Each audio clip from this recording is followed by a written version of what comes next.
पंढरपूर नगर परिषद सार्वत्रिक निवडणुकीच्या प्रभाग क्रमांक 15 मधून भाजपमधील नगरसेवक व नगराध्यक्ष पदाच्या उमेदवारांच्या प्रचारार्थ भव्य प्रचार फेरी काढण्यात आली। भव्य प्रचार फेरीस जनतेचा उत्स्फूर्त प्रतिसाद।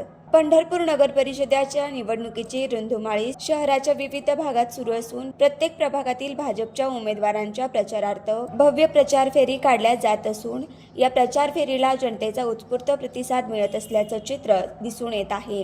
प्रभाग क्रमांक 15 मध्ये नगरसेवक पदासाठी अ मधून धर्मराज अण्णप्पा घोडके व ब मधून डॉक्टर अश्विनी विवेक परदेशी तर शहराच्या नगराध्यक्ष पदाच्या श्यामल शिरसट या उमेदवारांना निवडून आणण्यासाठी प्रशांत परिचारक यांच्या उपस्थितीत भव्य प्रचार रॅली काढण्यात आली। या प्रचार फेरीच्या दरम्यान नगराध्यक्ष व नगरसेवकाच्या उमेदवारांचं मतदारांच्या वतीनं स्वागत करण्यात आलं। या प्रचार फेरीच्या दरम्यान विविध ठिकाणी नगराध्यक्ष व नगरसेवक पदाच्या उमेदवारांच्या स्वागत करून त्यांना शुभेच्छा देण्यात आल्या। मतदारांमध्येही उत्साह शिगेला पोहोचल्याचा दिसून येत आहे। उमेदवारांना निवडून येण्यासाठी सकारात्मक वातावरण असल्याचं बोललं जात आहे। प्रभागामध्ये केलेल्या विकास कामाच्या जोरावर भाजपाला उत्स्फूर्त प्रतिसाद मिळत आहे।